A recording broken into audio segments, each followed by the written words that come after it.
Hey everyone, welcome to part 2 of this Smiling Tom Baker tutorial. We started last video just doing the early layers, so we're going to carry on. So this is the Smiling Tom Baker, just for Patreon, the usual setup. I've already done a straight-faced Tom Baker, which looks brilliant, so we're doing this smiling-faced one to go with him, and it's going to be amazing. So let me just check everything's on. Music is playing, clock is counting up, which means it's recording on the microphone. Hello, I'm Darren Carnell, and welcome to Painting with Darren Carnell. Yeah, that's working. Okay, so let's do some painting. Let's bring in the camera. Right, let's see if that's in the right place. Boom. Can't really tell. Cause my zoomed in. Hang on, let me get my settings. Where's my camera settings? Camera settings window, please. Let's get rid of the zoom for a sec. Okay. Cause my new zoomed in camera view that I'm doing that people prefer, it does make it harder to tell whether you've got the camera in the right position or not. Okay, so I'm going to be painting, I'm going to be holding things there. Yeah, that's fine, that's fine. Okay, so oh, hang on, me in the corner. Hello. Oh. Right, Tom Baker. Okay, so we've done the basic tanned flesh bottom layer. Let's go over and do some dry brushing with, let's see, that brush will do. So we want a lighter colour to dry brush over the top to pick out the highlights, whilst leaving that basic colour in any crevices to give shadows, and then we go in with smaller brushes and do, you know, individual colour bits, subtle details, all of that kind of stuff. So how light do I want this to be? Just looking at another head that I've got here. No, wrong paint. Oh, you big numpty. Go away, don't want you. Let's make it lighter. Lighter, lighter, lighter. I put too much tanned flesh down at the start. That's my problem. Well, that's your problem. Okay. Get rid of as much paint as possible. Okay, Tom Baker. I'll just test it on the ear. I always do the ears first because, I don't know, they always stick out and they're on the side, and it doesn't matter if you get them wrong. It doesn't matter if you get anything wrong, really. You're going to be going over it all.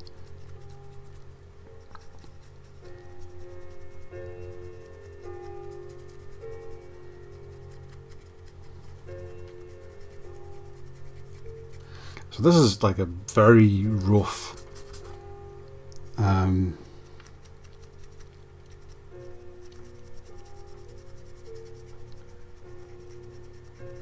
going over and you to pick up the highlight. It's not going to be an accurate final colour or anything.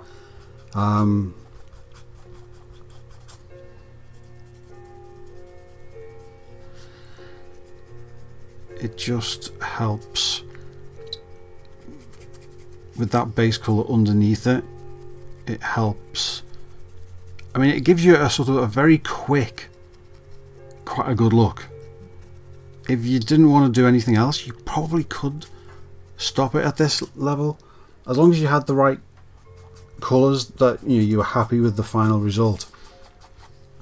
And for a lot of cases, this would be fine, because I've worked out basically that if I, and it didn't happen straight away. You've got to, you might use different paints and use different brands, so the colours will be different names and different colours in the pots. So you've got to work out what works for you with your colours. Now I worked out after a while, you know, 'cause I've been doing this like 10, 11 years now, 11 years, and over time I figured out that the best way for me to get the colours that I needed was to put down a few base layers of tanned flesh, and at the start I went straight in on top of that with a mixture of tanned flesh and pale flesh with some red, and just started painting highlights, like actual painting, not dry brushing. And I did it very different, and it was more basic. Now, over time, as it sort of evolves, and it's going to be different again next year and the year after, because my painting is always getting better, and that's what practice does. But I figured out that if I put down tanned flesh at the start, dry brush, make a mixture of the two of them, make it quite pale, dry brush it, then make it paler again and dry brush some of that on the, you know, just the real highlight bits, then that gives quite a good look by itself. And for a lot of figures, using variations of that, so you might want it more tanned, you might want it lighter, it gives you a good base layer. Now for me, I do this quite pale because I'm going on top of it, or I'm going over it, I should say, with, oh my god, dozens of layers of different things on top of it. But you can already see it looks more interesting than when it was just pale grey. But what it does when you get all the different layers on top, so you can see how this one's more pale. This one starts out exactly the same, but once you go in with a load of washes and bristle flicking effects and just painting with thin brushes, but with, you know, tiny amounts in specific areas where you want to have specific tints with different colours and stuff, it goes from that to that, and that's the difference. So that's obviously the straight-faced Tom Baker head that I've got there. This is the smiley one that we're going to do.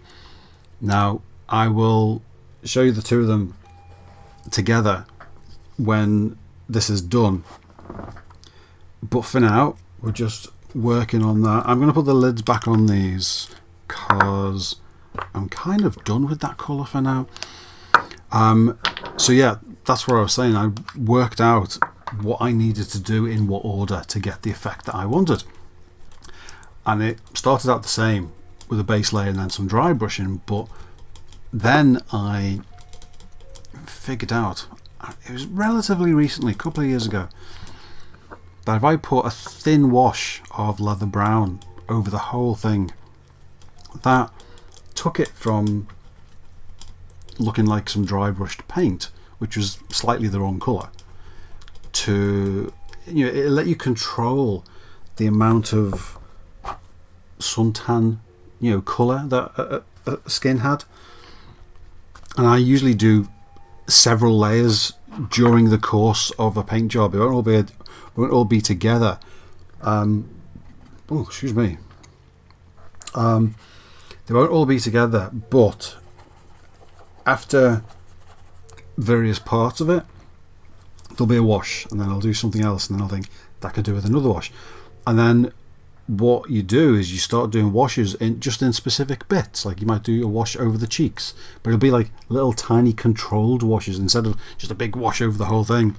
You'll do a wash, but it'll be like just under the eyelids or something, you know.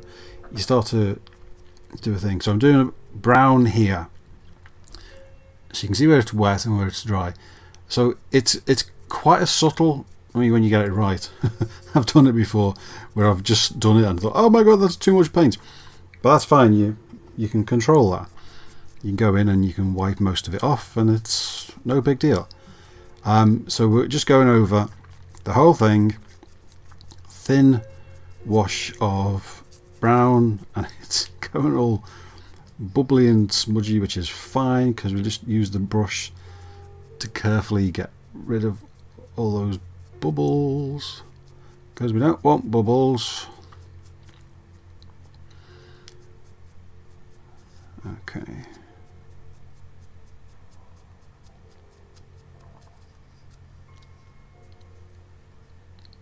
Okay, so that's that. Now it's quite good having this one here that I've finished. I've just got to put another layer of gloss on the eyes, but it's basically finished. Because when you've got, I don't often have completed heads here, because usually when I finish something, it's gone. It goes straight out. So I never have anything to refer back to, because they're always gone. But if you do have either in your collection, like something you've painted or something that someone else has painted, that you think that's a really good skin colour, that's a really good eyeball colour, if you think everything looks great, it's good to be able to refer back to something and look at it and think, okay, how did I, because sometimes when you're painting, you're not really sure where it's going. Like, you know where you want it to go, but you're thinking, oh, how is it going to get from this to where I want? And sometimes it's good having another head that you can look at and go, oh, I see the difference. It's just got more red there and a bit of brown there, and you can sort of see what adds to it. So I bring this one in.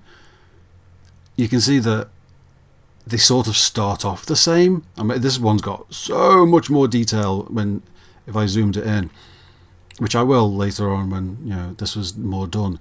But you can see this one there are bits that are more pale. The lighter colours have been painted on. There are bits that are more red.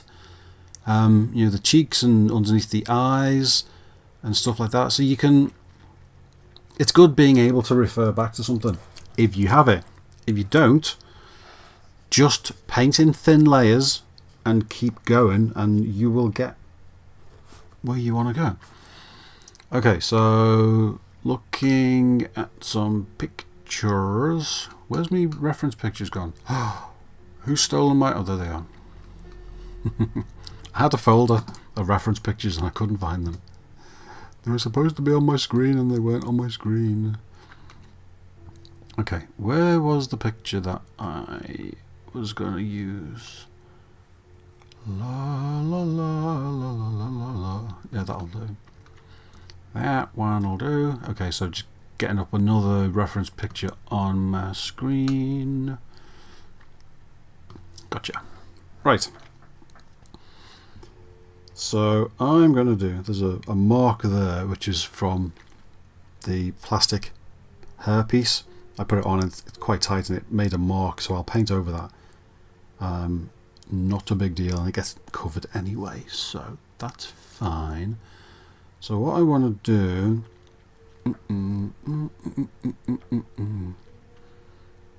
let's do some more dry brushing on top of the brown, but with just a really light colour, like the properly light cream colour, and not much else.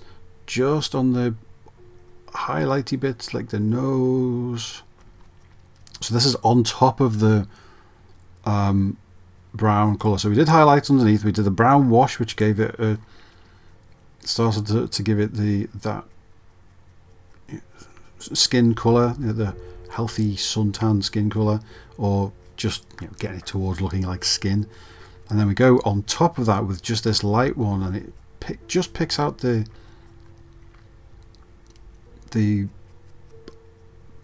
raised up parts and makes them stand out a bit more.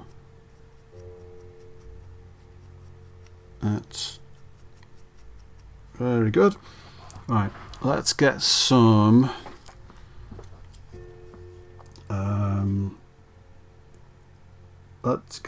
you know what, let's go to a smaller brush. I'm going to chuck this one in the water, just give it a quick swill with my fingers to get the paint off, because I want my brushes to last as long as they can. Okay, that should do. Right, so I want to go to a smaller brush and we're going to do some, let's see, It can be a fairly messy brush. I don't really mind at this stage, so it could be that one. Used to be a pointy brush, but it's old and it's sort of, you know, curling at the end. That's fine for this stage. So let's get some deep red. Actually, that's what I wanted to do. The deep red is, it's starting to become gloopy, and when I put it on the brush, instead of just picking up a nice bit of paint, it is coming out with something that looks more like chewing gum. I wanted to see if I had another new deep red, which I do. Okay, so old deep red, you are going. New deep red, you are going to need a good shake. Shaky, shaky, shaky, shaky, shaky. Shaky, shaky, shaky, shaky, shaky. Right, that should be okay.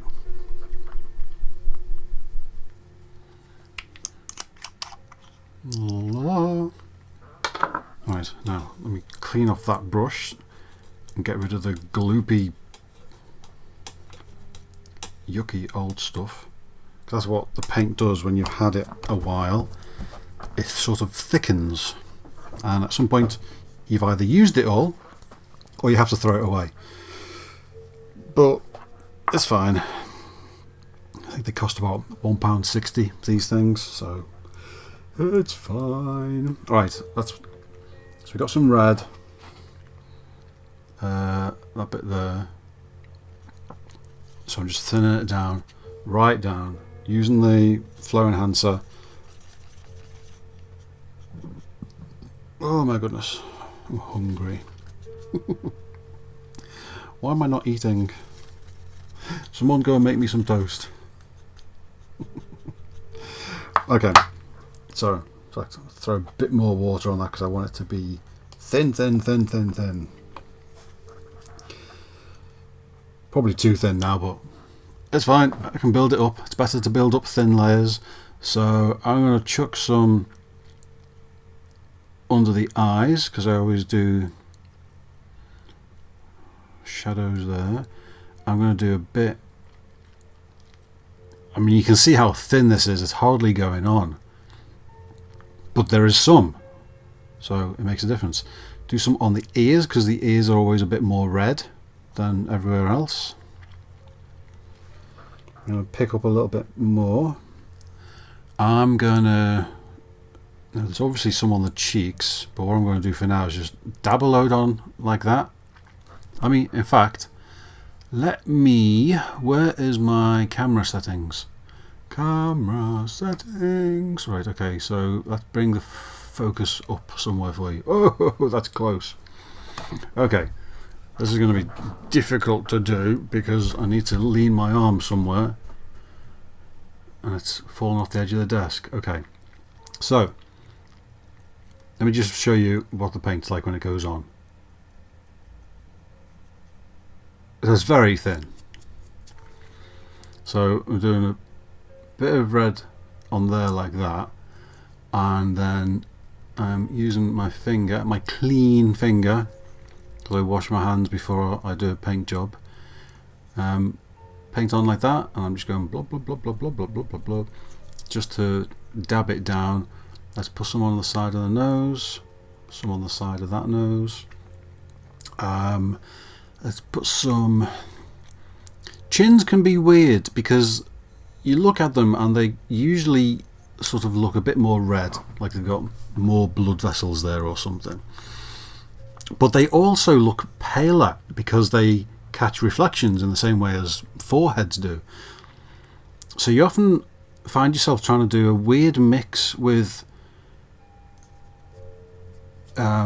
chins, of trying to make them darker but more pale, and it can just go by who you're painting, or you know, what character, what film they're in, or just what you think looks better, how you think they're likely to be posed, all that kind of stuff. But it is ultimately up to you what you think will work. I'm going to do some red under the nose, around the edge of the nostrils and under the nose. Just dab some off. Oh, sorry, lost the focus there. I forgot I had it so close up. I'll do some across the forehead and then dab, dab, dab, dab, dab. Yeah, that's what I was saying. Doing it with your fingers is fine as long as you've got clean fingers, or I suppose you could wear rubber gloves like the surgical gloves.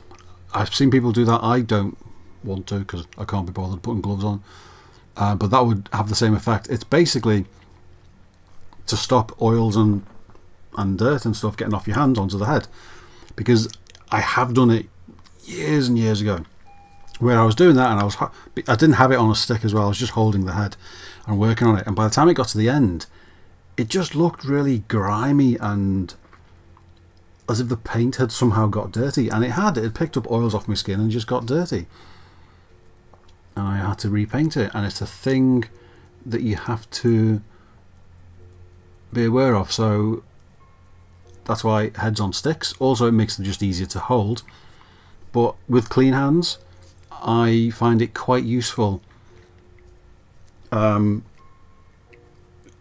the little finger dab effect when I want to control, you know, just I want to lift off a little bit of paint or something.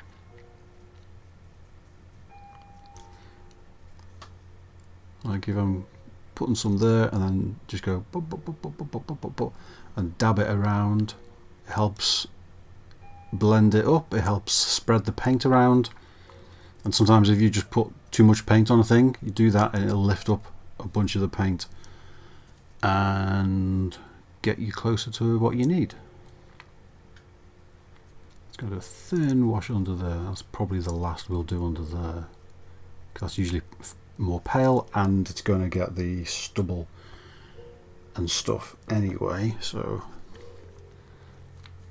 let's do some inside those crevices. So reds sort of in the deep bits and then just over the top with my finger to take the paint off the highlights but leave the stuff in the crevices.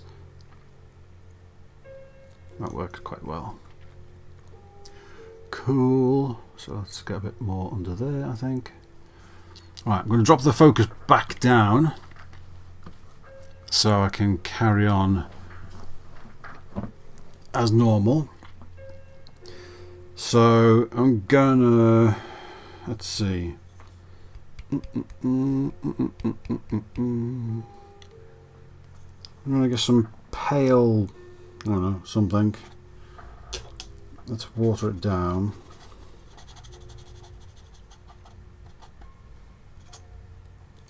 So I'll take this pale paint and just do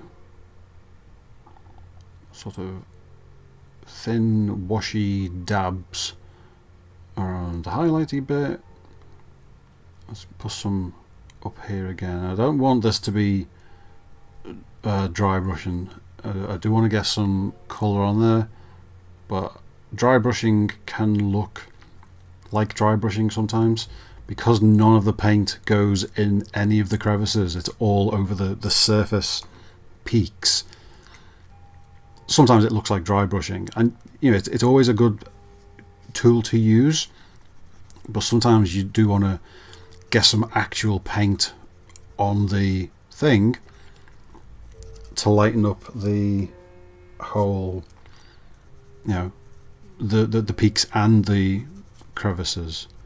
So sometimes you do want to get some paint on there, and thin washes are the way to do it.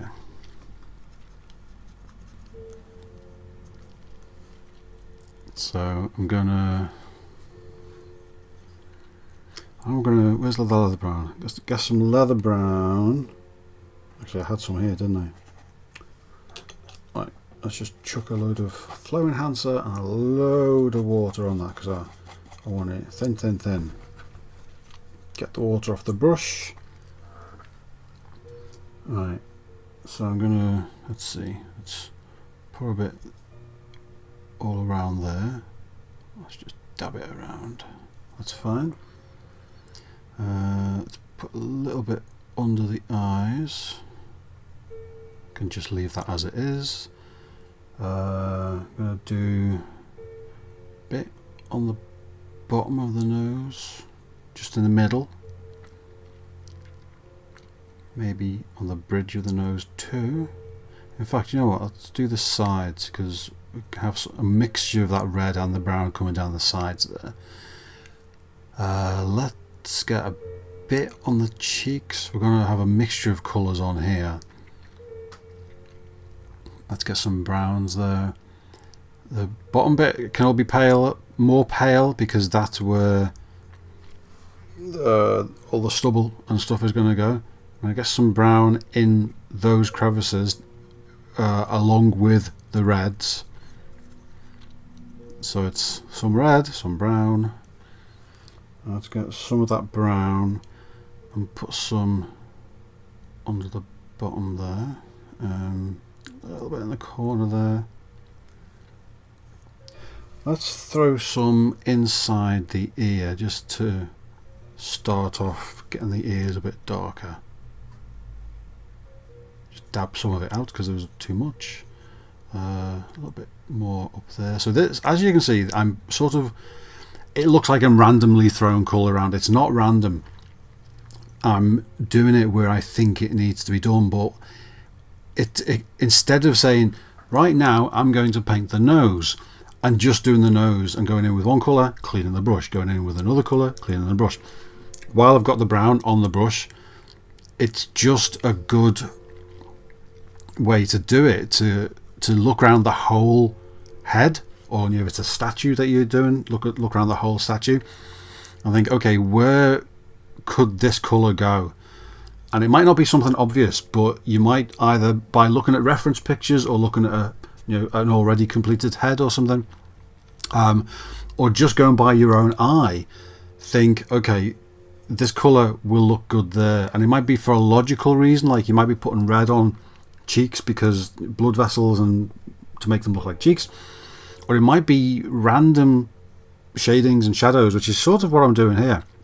You might have a purple colour and you might be looking at a face and thinking, okay, where would that look good? And you put some under the eyes, like in the corner there. Sorry, I'm not even showing you. In the corner there. Or you might put some around the lips or on the tip of the nose. Or you might put some on the cheeks or up against the hairline. And you're just looking around thinking, where can that colour, where's that going to add to it? And honestly, the more random you do that, the better it's going to look. And you could do each one different, and I do each one different. It's part of deliberately the way I paint, and also I think part of the reason why people come to me is that every one I do is different, even if I'm painting the same head, because I deliberately paint them as if it's the first time that I've seen it. I don't do any I don't follow any patterns. I have rough processes that I go through, like what you saw, the base layer of skin and a dry brush, and then I'd go a leather wash on top of that. But sort of once we get past those first stages, I'm just looking at the heads thinking, what could I do that'll make it look better or interesting? And interesting is the thing there, because you can paint so I'm trying to look at my brushes at the moment, thinking what brush do I want to use for the next bit.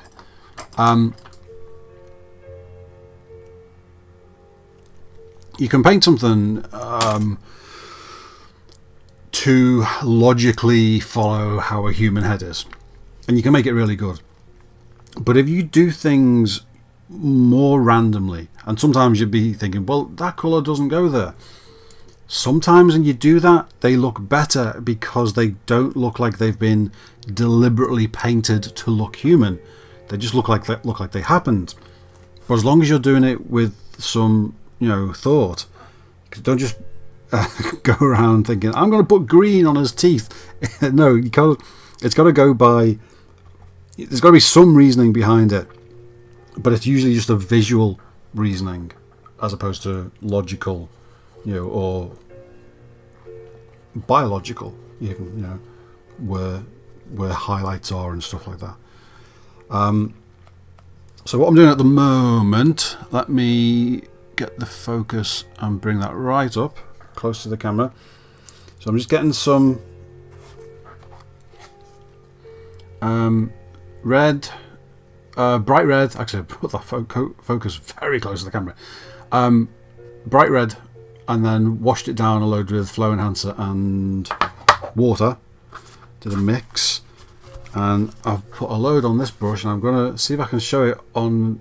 No, it always does that. I just want to show.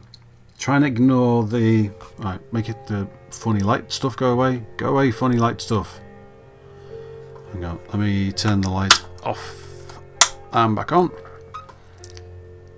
Because when it has stuff that's being lit up by that light so close to the camera, the reflections make the webcam go weird. Let me see if I can show you on my skin if I can get it to the camera.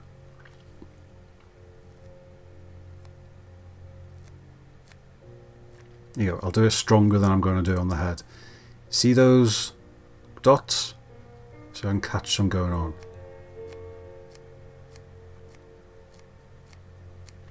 So that effect is what I'm going to be doing on the thing. I've got paint on my hand now.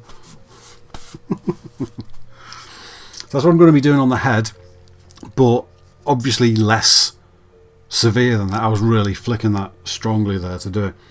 This is going to be really light, and there's going to be lots of layers of this in different colours as we progress.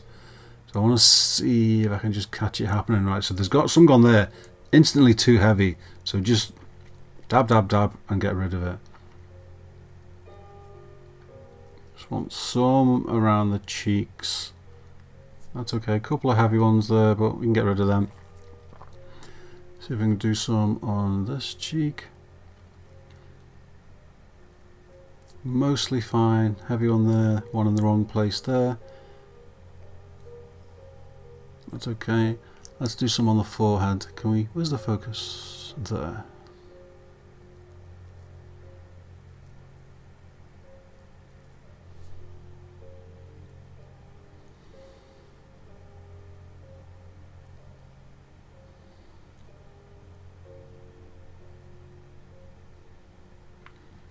Just making them much lighter. I want them to be there, but I don't want them to be overpowering. I'm going to have to put sellotape around this tissue. I just want them to be there to break up the effect of the skin. So when it's all painted, and some of this will be under layers of other paint, and some of it, because I'm going to do different layers of this, as well as different layers of washes and everything. So even if some of this ends up being underneath, sorry, I forgot where the focus was again. Even if some of this ends up being underneath other layers, because those layers are probably going to be thin, because that's how I'm painting, you'll still see them. They'll just look like they break up. And it looks like there's a hair stuck there. I'll get rid of that. That's no problem. They will have an effect, even showing through a layer, and make something look like it's not just flat painted, which is what we want. Right, so I'm gonna clean that off. I want to get some pale flesh. Actually, I still have some of that colour that I used before. Hang on. Every time I change the focus, it's a pain. I would let the camera use its own focus, but it's not that good. Because there's this colour that I did earlier on, and it's wet enough that I can throw some flow enhancer on it and get some stuff. So let me get rid of most of that water and see if, where's the focus?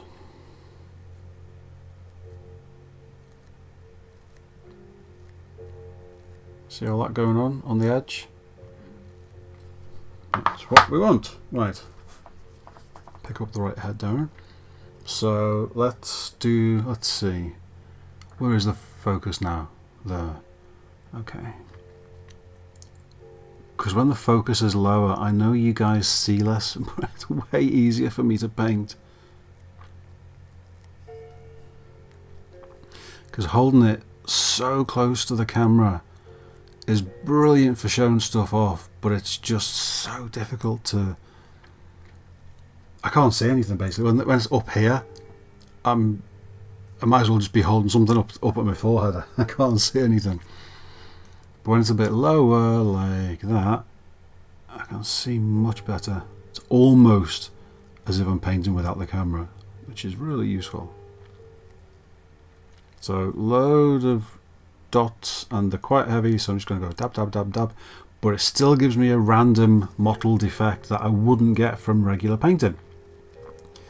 So quite heavy dots there, and then thinning them down with the old finger dab.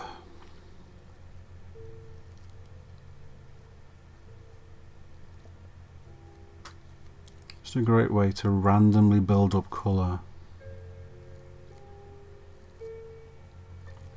I really need to tape down that piece of tissue because that's getting on my nerves.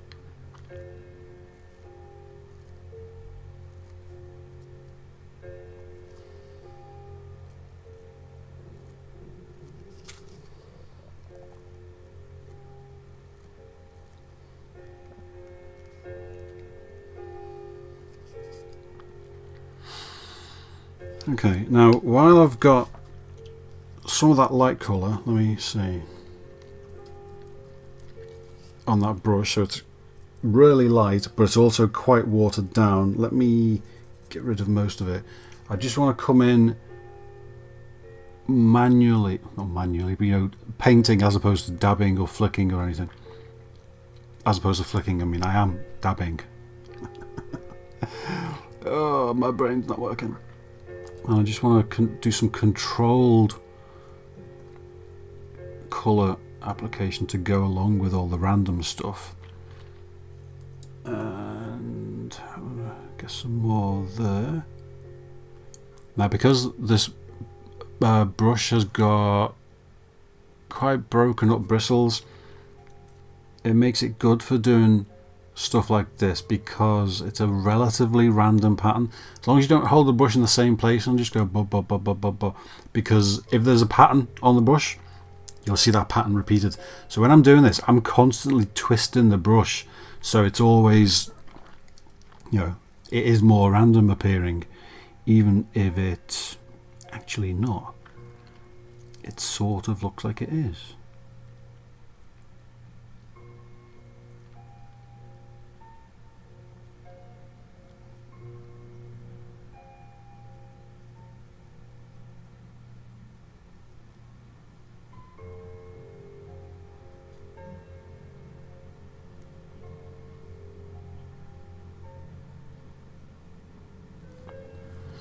Okay, so that's got some light stuff on. So let's get some leather brown that we were putting on before.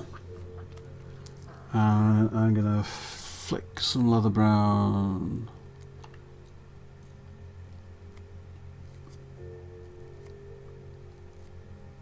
around the cheeks. A bit up here where I painted it before.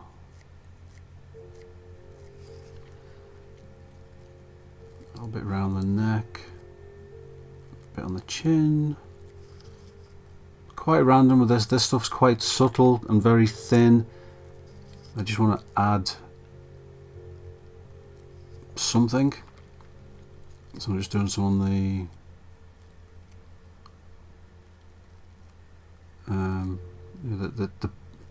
the ball of his cheeks, his smile. Get some colour on there. Let's do some on the side of his nose. Side of his nose. Okay. Let's chuck the brush in there for now. Just keep it wet. I'm just having a look off camera for a second.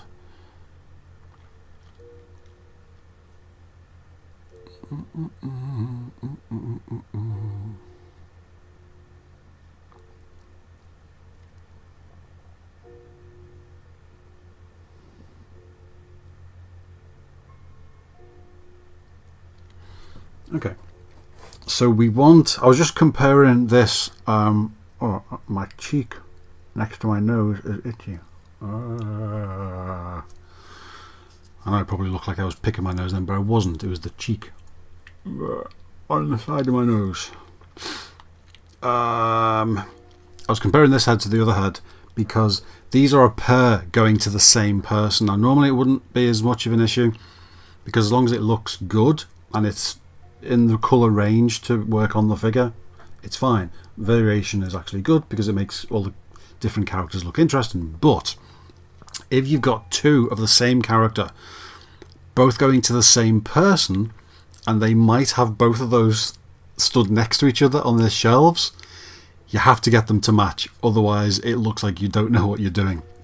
So I don't normally refer to them as much as that, but I want to make this match that one specifically because it's going to the same guy. So I'm going to get some of that pale stuff again, bit more. I want to start applying more of that dotted around and building that up. I'm going to need to get some different colours as well because I don't want it to just all be the same colours, you know, building up the brown and the red and the whatever. So we've got to get some different stuff going on.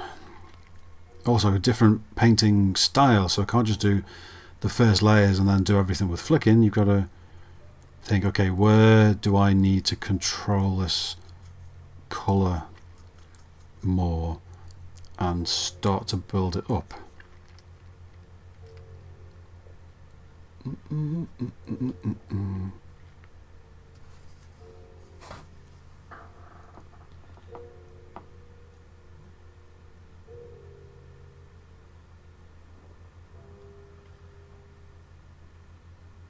Okay, so I want to do some colours. We can do some colours around the eyes next, but I do want to get some more paint just sort of everywhere. So let's get most of it off. And how thin is this? Quite thin, that's quite good. Oh my god, I've got to get rid of that hair. Big flipping hair sitting on the thing. Not good. Go away, Mr. Hair. Right. So I've got all that paint on my wrist that I put on before, so it was just, while it was still there, using my wrist as a palette. Because why not?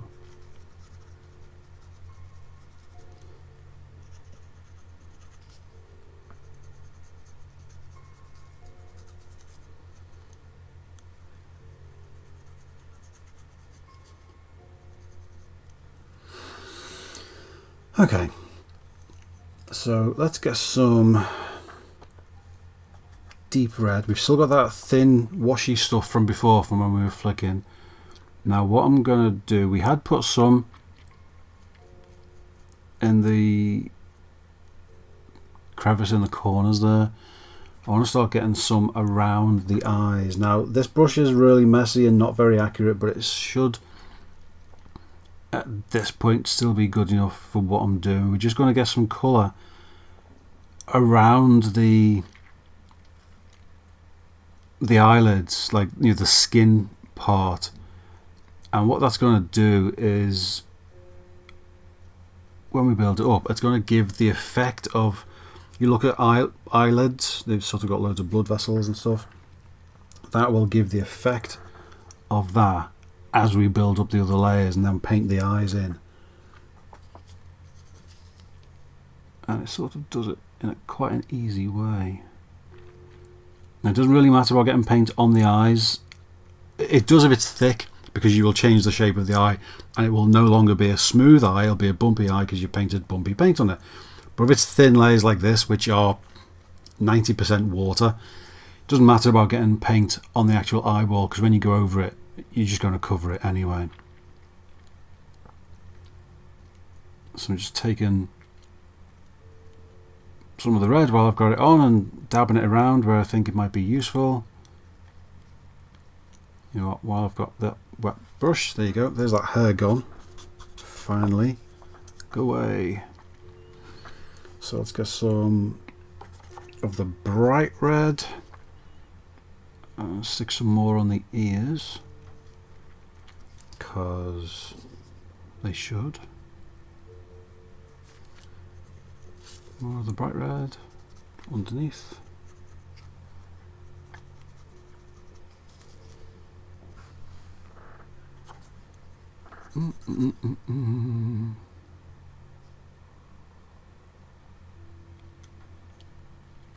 Let's see, a bit more bright red on the nose, a bit on the tip, a bit more in there. Let's get some bright red around the actual eye lids themselves. Now we did the deep red, which sort of filled more of the area. I just want to put some more bright red in up against the eyelids themselves. Because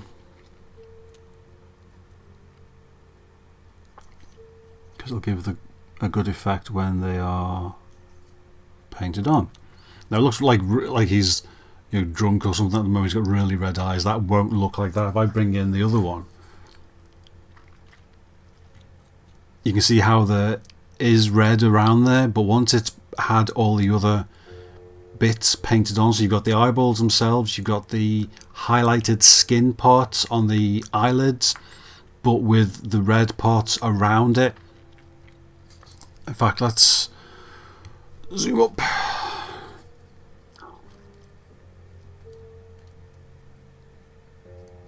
So you can see how some of the colour that I'm putting on this one, how it's going to end up looking on there when it's been built up with all the layers.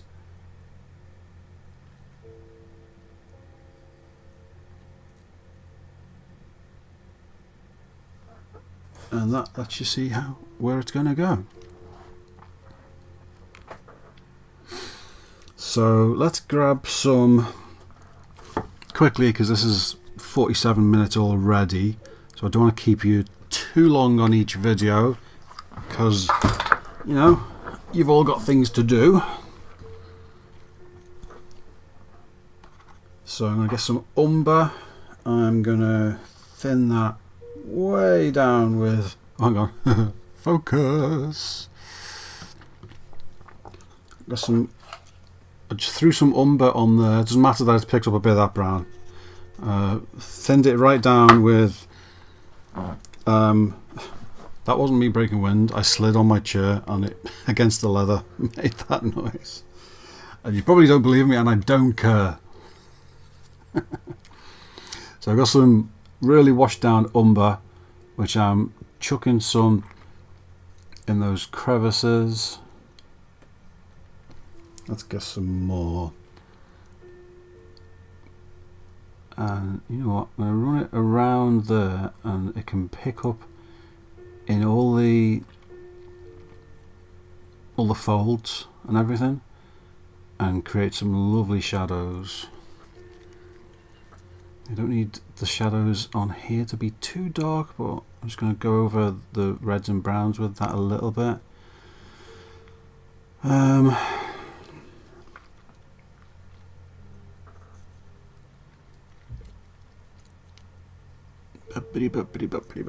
Okay, let's pick up a little bit more. Chuck some more umber in there. I think it's too thin, really. I'm going to be painting that manually, I think.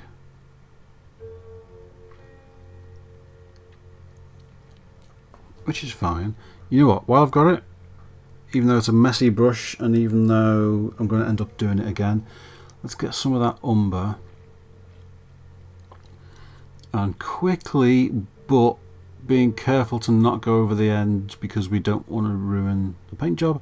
And this is going to take multiple layers. It's only thin paint that I've taken, even though it's straight from the pot. It's a relatively new pot, so it's got loads of thinner mixed in with it. Oh my god, my stomach is growling.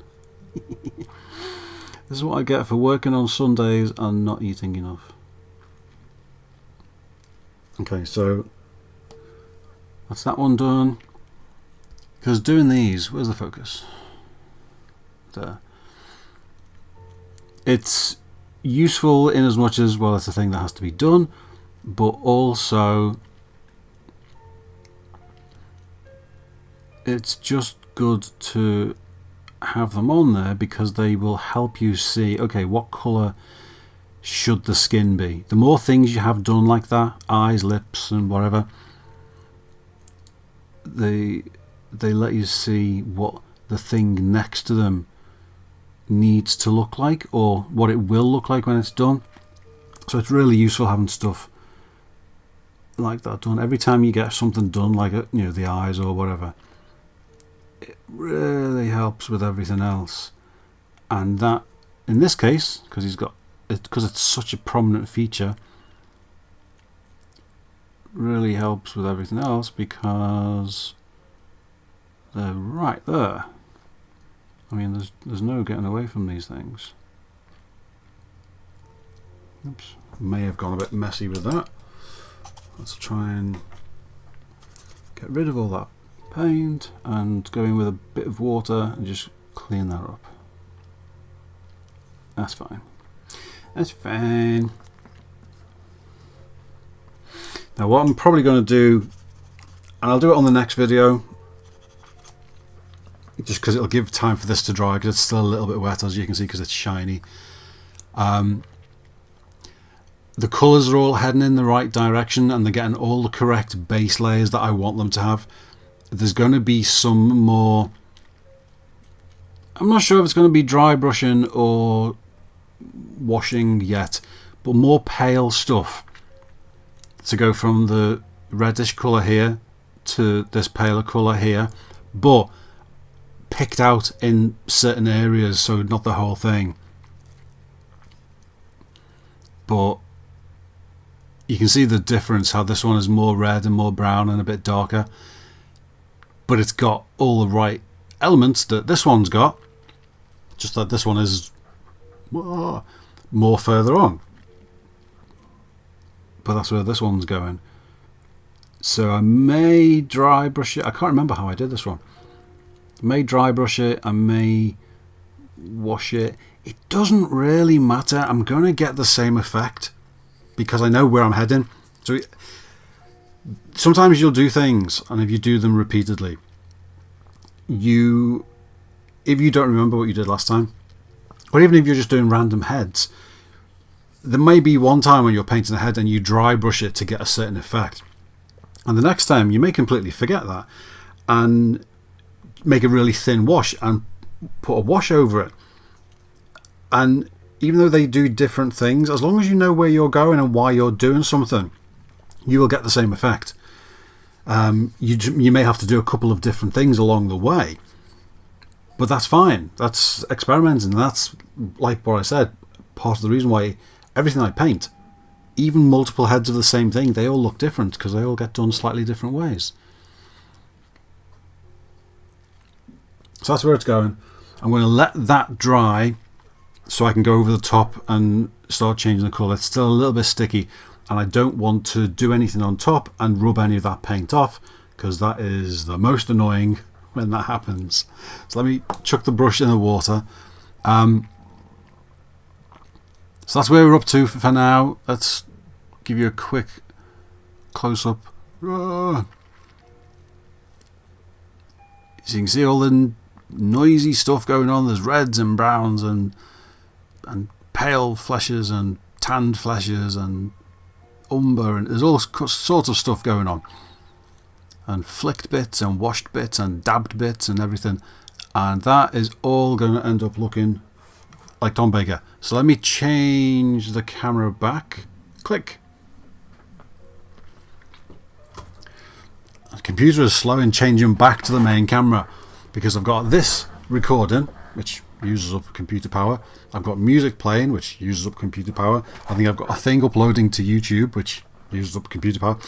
So when I click the button to come back onto this camera, the computer just goes, ah! Right. So that was part 2. Oh my god, how messy does my beard look today? That's terrible. I'm supposed to be professional.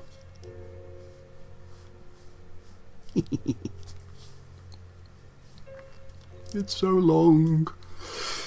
So that was part 2 of Smiling Tom Baker. I will let you guys go, and we will come back on part 3, and we will do the highlighty bits a bit more, whether it's dry brushing or regular washing or something. We'll figure that out, and we'll do some other stuff. We might put some colour on the eyes or start on the teeth, but we'll do the skin first, and we'll see where that takes us, and then we'll look at it while we're doing it and go, okay, let's do that bit next. No idea what that will be, especially as I'm going to be painting it on a different day, and I might be in a completely different mood. So if I told you something now, it may not happen anyway. I don't want to lie to you. So we'll find out what we do when we do it. Okay, I'm going, because my stomach is growling like really, really loud now, and you can probably hear it, so I'm going to go and get something to eat. Honestly, I'm professional. I do know what I'm doing. I'll see you soon, guys. Have a good day, and look after yourselves and look after everyone else, and I will see you on the next video, and we'll carry on and we'll make ourselves a Tom Baker. Thanks for the company. Take care. See ya.